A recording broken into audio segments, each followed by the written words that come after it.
جیسے ہی رمضان کی وہ رات آئی، مسجد کوفہ میں امام علی علیہ السلام کی آذان گونجنے لگی تو پوری کائنات میں سکون چھا گیا۔ کہتے ہیں کہ اس وقت جیسے تمام انسانوں سے کہا جا رہا ہو، انسانوں آج آخری مرتبہ علی کی آواز سن لو۔ لوگ اللہ کی عبادت میں مشغول تھے۔ جیسے ہی مولا علی علیہ السلام سجدے میں گئے، اسی وقت عبد الرحمن ابن ملزم نے اپنے زہر میں بوجھی تلوار سے وار کر دیا۔ اس وار سے مولا علی علیہ السلام زخمی ہو گئے۔ مسجد میں موجود تمام مسلمان رونے لگے اور نماز پوری کی گئی۔ نماز ختم ہونے کے عبد الرحمن ابن ملزم کو پکڑ کر مولا علی علیہ السلام کے سامنے لایا گیا۔ لوگ شہد اور دودھ کے شربت بنا کر مولا کے پاس لے کر آئے۔ مولا علی علیہ السلام نے اپنے قاتل کے چہرے کی طرف دیکھا اور اپنے چاہنے والوں سے فرمایا، یہ شربت تجھے نہیں چاہیے، یہ شربت ان کو ہی پلا دو۔ مولا علی علیہ السلام نے فرمایا، اگر تم مجھ سے محبت کرتے ہو تو اب اپنے گھر چلے جاؤ۔ کسی نے عرض کیا، مولا ہم آپ کو اس حالت میں چھوڑ کر کیسے جائیں؟ مولا علی علیہ السلام نے فرمایا، میرے سر پر جو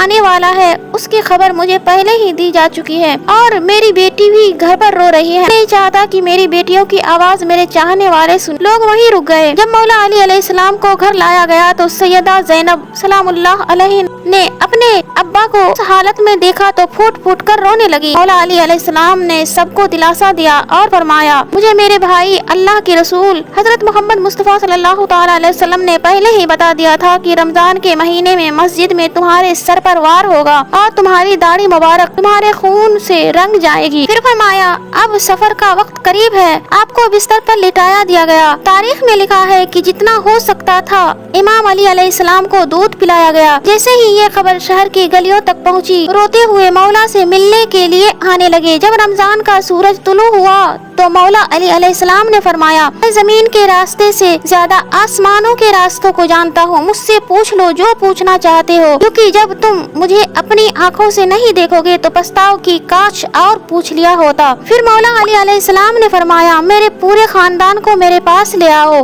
پھر آپ نے فرمایا، امام علی کا وارث میرا بڑا بیٹا حسن ہے، جو وہ کہے اسے ماننا، دنیا کی کوئی چیز نہ ملنے پر کبھی افسوس نہ کرنا اور اپنے درمیان تعلق کو اچھے بنائے رکھنا، کیونکہ میں نے تمہارے نانا حضرت محمد مصطفیٰ صلی اللہ تعالی علیہ وسلم سے سنا ہے کہ لوگوں کے بیچ صلح کروانا ہزاروں سال کی نماز سے بہتر ہے، اور یتیموں کے بارے میں اللہ سے ڈرتے رہنا، کہیں ایسا نہ ہو کہ وہ بھوکے رہ جائے۔ پڑوسیوں کا بھی خیال رکھنا، کیونکہ اللہ کے رسول صلی اللہ تعالی علیہ وسلم پڑوسیوں کے بارے میں بار بار اتنی نصیحتیں کرتے تھے کہ لوگ سمجھنے لگے تھے کہ شاید انہیں بھی وراثت میں حصہ دیا جائے گا۔ قرآن کو سمجھ لینا اور اس پر عمل کرنے میں دیر نہ کرنا، ایسا نہ ہو کہ دوسرے لوگ قرآن کو سمجھ کر اس پر عمل کرنے لگے اور تم پیچھے رہ جاؤ۔ نماز کے بارے میں اللہ سے ڈرتے رہنا، کیونکہ وہ تمہارے دین کا سکون ہے۔ کسی کا مال ظلم سے مت لینا اور نہ ہی ہاتھوں سے کسی کو تکلیف دینا، ہمیشہ ایک دوسرے کی مدد کرتے رہنا۔ اگر تم نے یہ سب چھوڑ دیا تو وہ وقت بھی آ جائے گا جب تم فریاد کرو گے لیکن تمہاری آواز سننے والا ہی نہیں ہوگا۔ پھر فرمایا، میرے بعد تمام مسلمانوں کو خبر کر دینا کہ اگر اس زخم سے میری شہادت ہو جائے تو میرے قاتل کو بھی صرف ایک ہی وار میں مارنا، اگر وہ بچ جائے تو اسے آزاد کر دینا، اور اگر مر جائے تو اس کے جسم کے ساتھ بے ادبی نہ کرنا، اس کے جسم کے حصے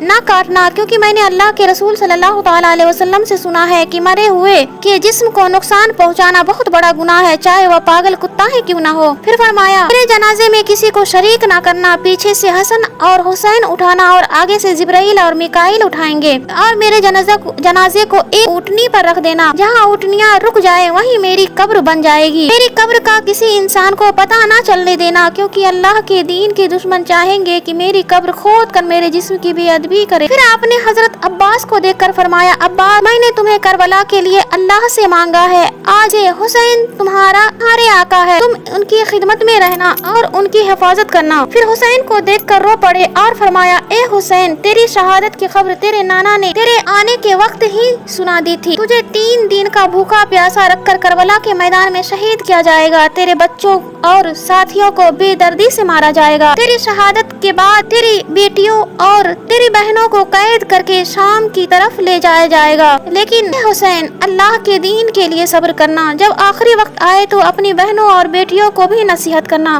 کہ اسلام کے لیے صبر کرتی رہے اور ہر قدم پر یہ گواہی دیتی رہے کہ اللہ کے سوا کوئی عبادت کے لائق نہیں، اور حضرت محمد مصطفیٰ صلی اللہ تعالی علیہ وسلم اللہ کے رسول ہیں۔ اس واقعے سے ہمیں کیا سیکھ ملتی ہے کہ مسلمانوں کو آپس میں محبت اور بھائی چارے کے ساتھ رہنا چاہیے، یتیموں، غریبوں اور پڑوسیوں کا خیال رکھنا چاہیے، قرآن اور نماز کو اپنی زندگی کا حصہ بنانا چاہیے، کسی پر ظلم نہیں کرنا چاہیے اور ہمیشہ انصاف اور رحم کا راستہ اپنانا چاہیے۔ اللہ کے دین کے لیے صبر اور سچائی پر قائم رہنا ہی اصلی کامیابی ہے۔ تو آج کی ویڈیو یہیں پہ اینڈ کرتے ہیں۔ امید ہے اگر آپ کو پسند آئے تو لائک شیئر کریں۔ ملتے ہیں اگلے ویڈیو میں، جب تک کے لیے اللہ حافظ، اپنا خیال